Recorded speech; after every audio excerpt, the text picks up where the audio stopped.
Welcome to the BPM 360 podcast. I'm Russell. And I'm Casper. And together we will help you navigate the treacherous waters of the BPM adoption journey.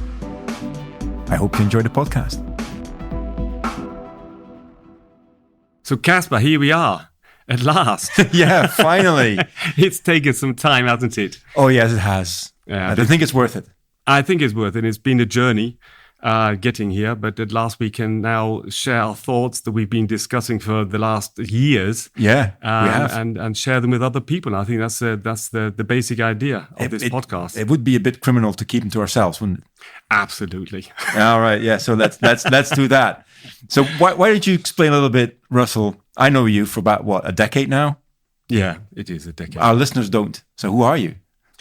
Yeah, so my name's Russell Gomersall, 55 years old, and very passionate about business process management. I think that's something we really have in common. We do. And I work as a managing partner for a consulting company, which really has a focus on, we always say, embedding the capability of business transformation in the company. So really threading this into the organization, because we see that business transformation is more than just a project. You know, it really is a capability a company has to bring up.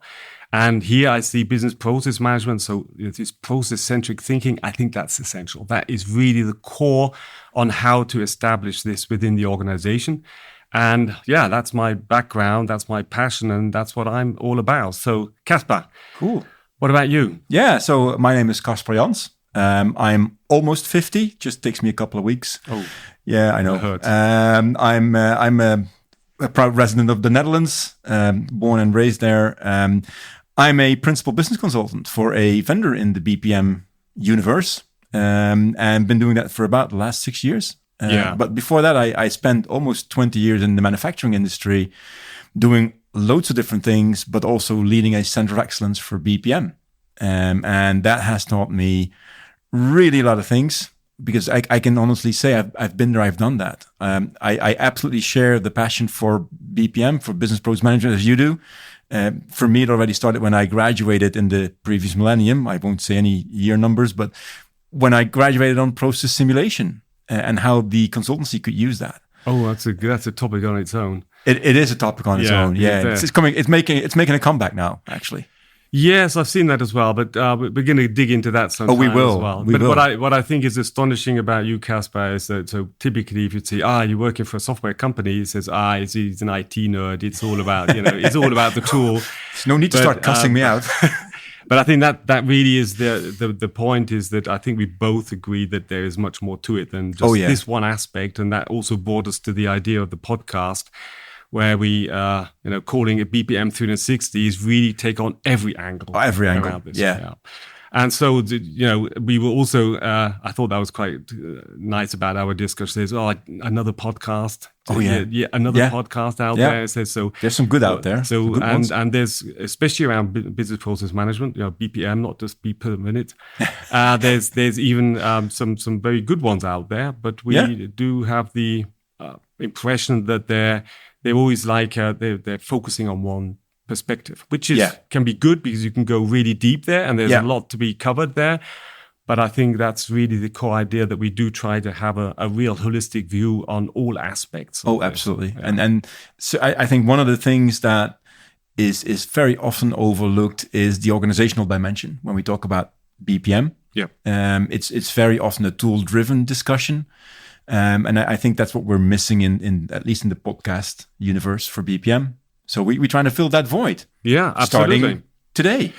Yes, and I think as an introduction, that's something that really makes sense, is to share, say, more on a higher level, actually, the key aspects or dimensions, what we understand, and covering every angle. Yeah. So that's something where I think you have a nice framework where you cover the topics before we can then dig deep into them. So I think that's what we want to cover in the first episode. So we have like a starting point to say, okay, what episode will cover which, aspect, and how deep we will dig. So Casper, why don't you share with the audience, these key aspects, and then I'll butt in when I disagree. Let's do that. Thank you.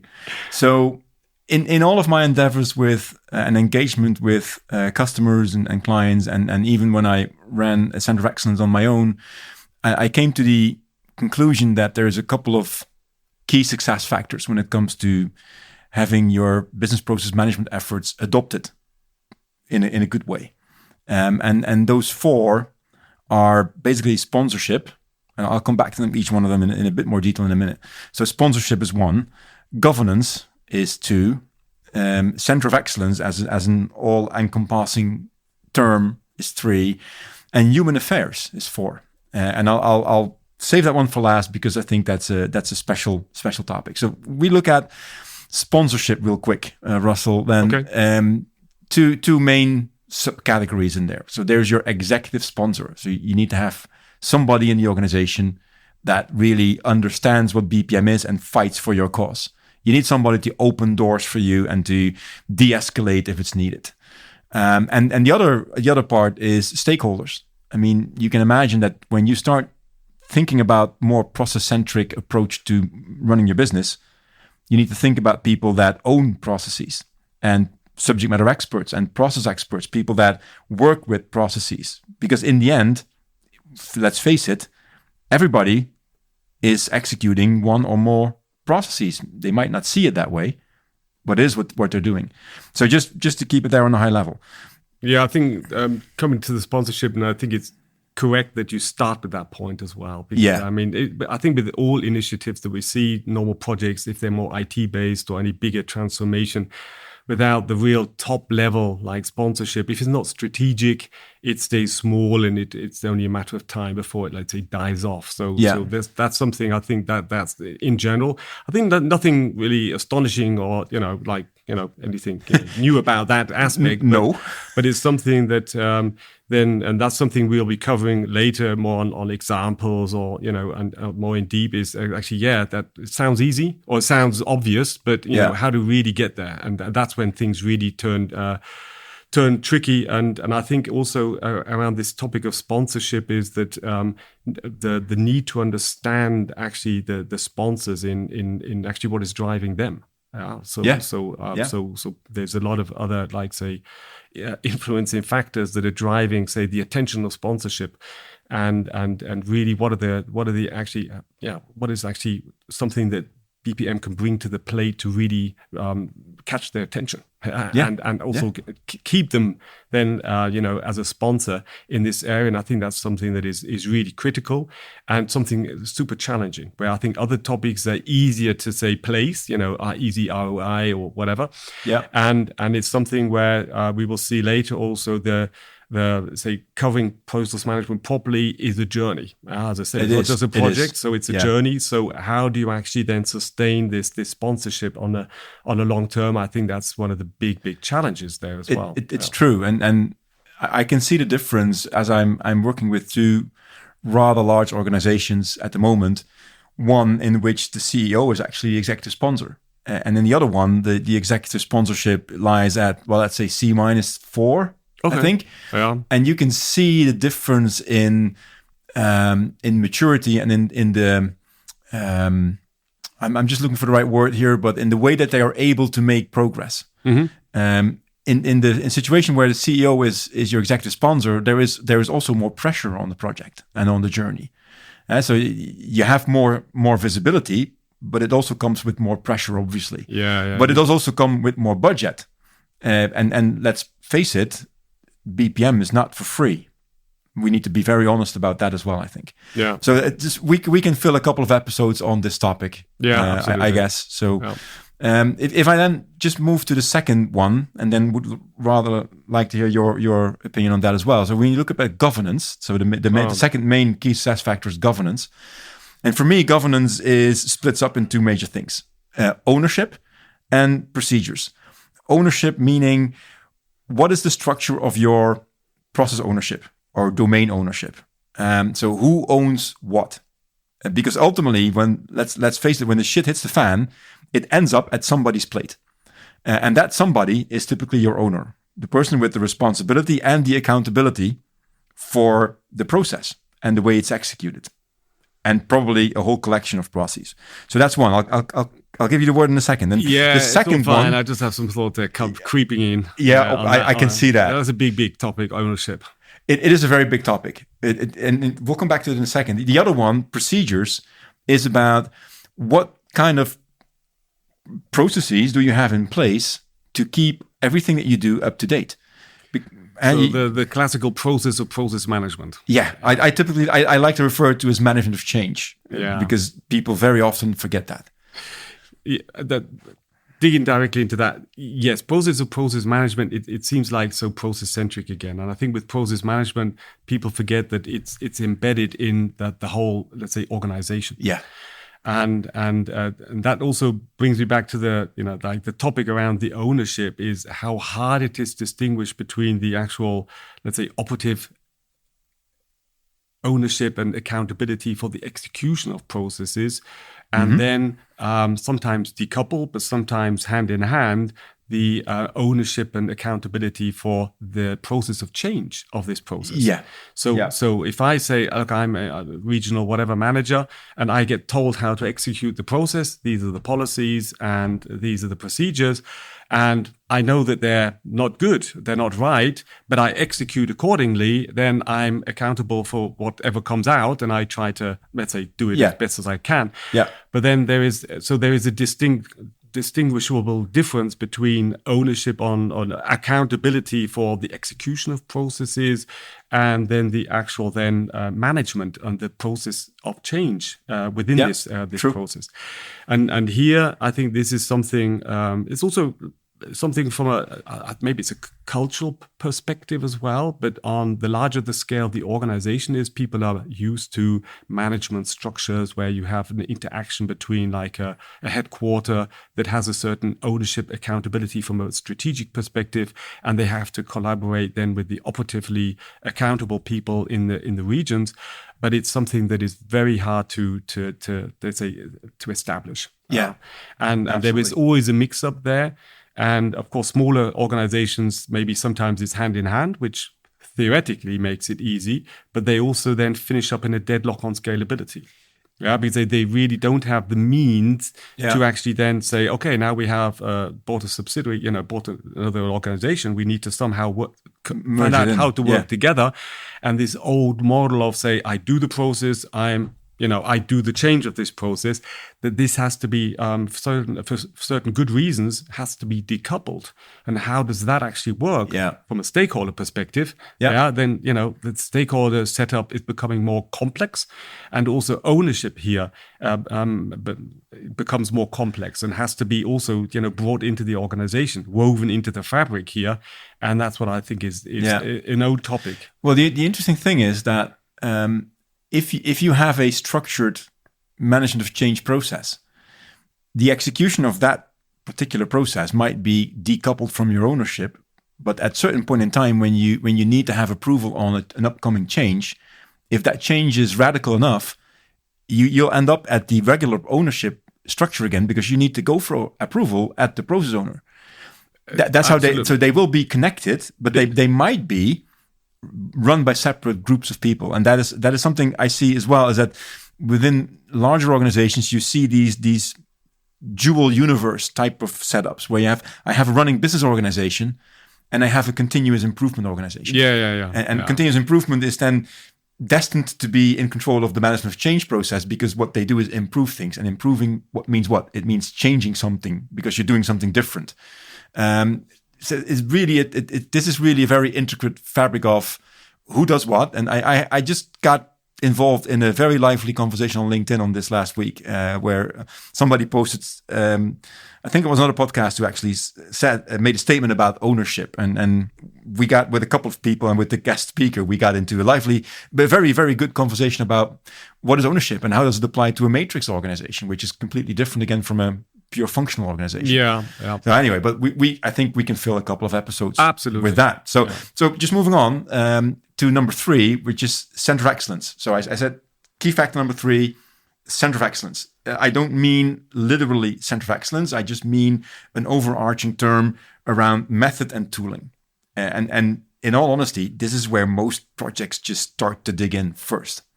They start to select a tool and they start modeling away. And maybe we should set the record straight in episode 1. BPM is business process management, not business process modeling. You agree? Absolutely. Very good. It's a fundamental cornerstone, modeling, but it's when the fun starts, when you're done with modeling. It's not the modeling, that's the fun part. Let's be very honest about that as well. But anyway, so method and tool. So what kind of models do we do? What kind of tooling are we putting in place? That is something that's important. And very often organizations start with that without really thinking about why are we doing BPM in the first place. Yeah, I think the perception here has changed a lot around that. If I look back, say, something like 20 years ago, it was like this idea of center of excellence, like this nerdiness around, having the guys that had their very adamant view on methodology. It was not really a promotion if you were tools as well, there, right? And then you would dig into discussions there, and nobody ever asked, so what's the purpose? What is this really about, and is it worth having this discussion now? And this also then caused a lot of like seclusion, because it's like because it just the center of excellence. That's why I don't really like the term so much, because it's always like say, we're the expert, we're the special, we know everything better. Like it's it's very isolated like view, and that's why all of the other parts of this circle, it's all about a lot about communication and interweaving and networking and collaboration. And the center of excellence part, that's the one with the biggest risk of becoming like the ivory tower. And like doing its thing, but then say decoupling from reality, decoupling from the world, doing everything right. However, not really serving the organization with a service that is really valuable, and that's the biggest risk there. So absolutely, the necessity is absolutely there. And coming back to that point, so why is process centricity so important? Yeah, I think it is all about building bridges between say for business and IT, and for that you have to have some like a common book of knowledge. You have to have like certain terms defined, taxonomy, meta model, whatever you want to call it, and somebody has to take care of this. But in having said that, it clearly shows you cannot define that in your own little department and say, intellectually, this is now the right model. There is no real right and wrong. It's like with languages, But it's just, is English the perfect language to talk? Well, de facto, most probably not, but it's just widespread. So if everybody agrees upon it, let's talk English, I mean, Dutch is not an option. German maybe, grammar's a bit complicated, but you can. True. Don't get me. You can get a patent hammered down with German, but then Don't get me started on that one. And so there, the challenge and the risk around the center of excellence is that they have to, I think, be pragmatic and flexible about this. And again, here it's nothing that is written into into stone, that it is something that has to also grow with the organization. Yeah.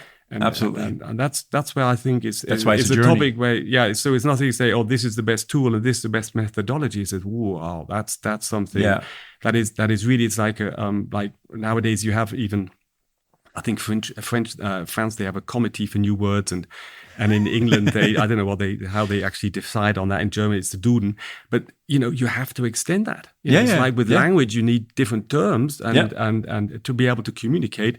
And so center of excellence is actually facilitating this dialogue between all these different parties, stakeholders that need to come to terms on how to change along the process of this. There's the interesting thing with center of excellence is that they come in multiple types of formats.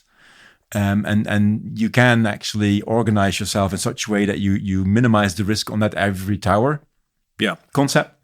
It's very often called a federated approach, but we'll get back into a separate episode, because I think we can talk on hours on this topic. And we don't want to waste hours today.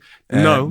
It's a very interesting one. So let me just tackle the fourth key success factor, and then we finish up the framework, because that's an interesting one. It's called human affairs. At least I call it human affairs, because very often when you do BPM, it's all about applications and processes, and then we forget about the fact that it's about people.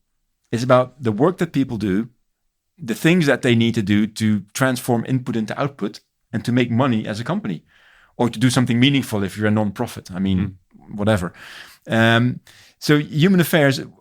I don't want to count how often I've come across situations where companies started really vigorously and enthusiastically with BPM, and they lock themselves up for a couple of months in a project room, and then they model away. They come out the door and say, "We're done," and the rest of the organization goes, "Who are you? And what have you been doing?" They haven't communicated. So communication is one of the key subcategories of human affairs. Is that is something very often overlooked in BPM. We don't communicate why we're doing this. We don't communicate efficiently what we're doing, how well we're achieving our own plans. We don't tell people what's coming up next. So the people stop being engaged in many cases. And certainly your stakeholders. You ever run into that? Absolutely. It's a bit of a double layer here, because you're talking about stakeholders, how important they are to understand them, and for me, process management is actually all about communication. Yeah. So the process itself, when you're talking about methodology, I think you have to really look at what method helps best to present the information to the right people at the right place, and that's where the tools come into place as well. So the whole requirements around your methods and your tools should purely be focused on which stakeholders are this for. And of course, to fill it, of course, you need to get the stakeholders to actually then contribute their information, and you need also to really thoroughly think about your tools and methods in order to be able to use the process models, things like that, to be able to communicate, to publish them, and get people engaged with them. Oh yeah. So principally, you could say, but the other aspects cover that. But that's where, say, with all project initiatives you're in, there's always this however. There's like change management or business readiness, as we call it, is something you have to just say put on top, and to think of it from a different angle. And I think about, okay, let's not think about the methods that are the framework or the means for capturing the knowledge in a let's say normalized, standardized manner that everybody can understand. That's fine. Yeah. But then you have to analyze your stakeholders from who has to be involved and which roles do they play in. But then you have to then get down to the basics of communication. And that's why I'm completely with you. Yeah. There are maybe overusing the term, but there is their own approaches and methods how to do good communication. Oh yeah, absolutely. Yeah, and that's where that really comes in, and you need to look at that with a clear focus on, you want to have an ideal communication. What you're communicating. Yeah. How are you communicating? When you're communicating, yeah, and you have to establish this continuous communication along the initiative. So here, when you talk about governance, the process of change, or the process of process management, when it's established, that's great. Yeah. When the stakeholders are established in their roles, that's great. Yeah. But the journey there, as we both agree, is something that is not done in a one-off project, but it's like a phased, there's some, all these maturity models. It's actually a matter of actually running through levels of maturity and constantly actually keeping, the ball moving, not just in direction of the sponsorship, as I mentioned, but also across all stakeholders and the whole organization. And that's where human affairs communication is a big topic, which requires constant attention. Oh, it does. And that's something where we also know from all the projects we've been in, first thing that's like off the list, we need to cut budgets or anything. Let's cut down on the communication and the change management. We'll catch up with that later.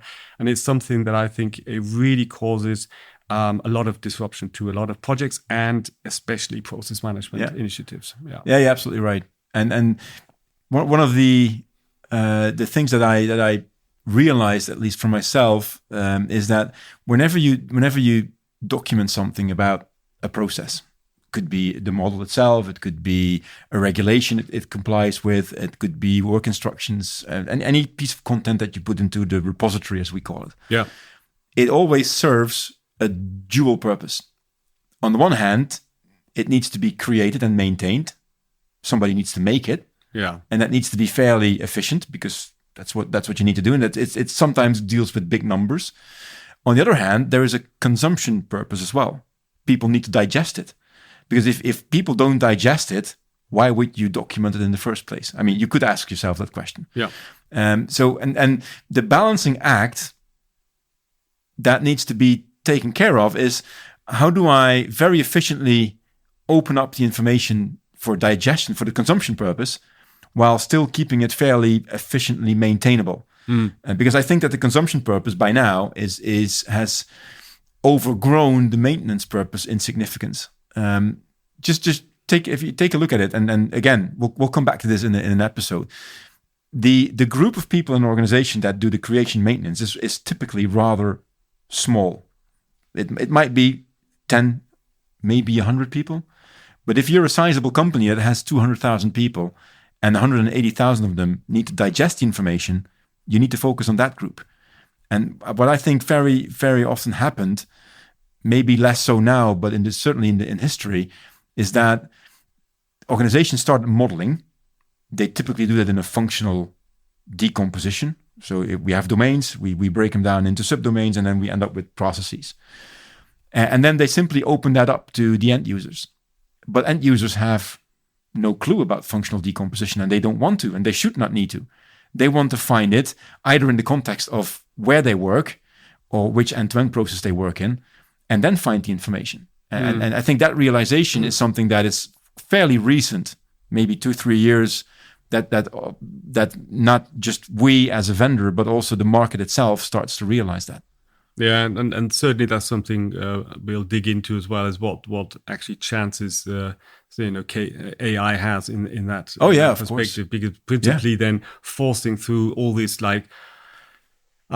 functional repositories and then pulling out something if you prompt it properly. I think that is a big chance actually to reopen maybe even whole even old repositories, databases, and documentation, which maybe now are unmaintained and unstructured, but still reopen it for harvesting knowledge out of this. That's something so I think there's a lot of potential there, but it all coming back to the point that and I think that is the major shift even over the last 5 to 10 years, how from this getting the model itself documented in order to be able to, first of all, have the transparency and understanding on a very, I'd say, deep level, COE level. Yeah.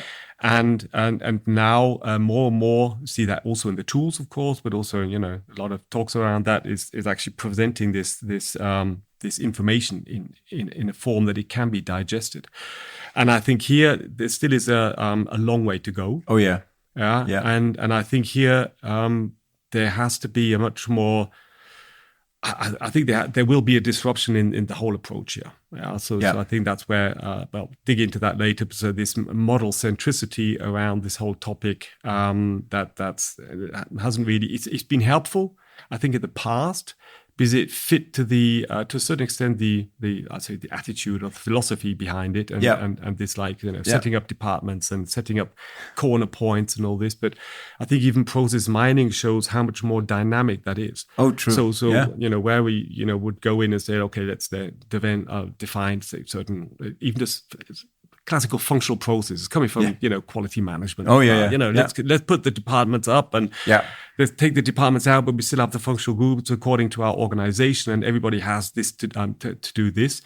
And then even if you start building chains of activities along these processes that have been documented, if you take the process mining, you have but this is real life. And here we have certain variants of sequences that completely break the borders as what has been defined, but actually arbitrarily being defined as borders of the process. This is where it starts. This is where it stops, and everything around the models is actually, and the context you said, especially where you said, where does a process start and where does it end? Mm-hmm. It is, as the Germans say, willkürlich. It's random. It's random. Well, not quite random. There will be some logic behind of course. it. I might hope so. But in real life, we see that the interconnection and the integration and the interfaces and the sequence of events and activities is not random, but it's driven by a reality.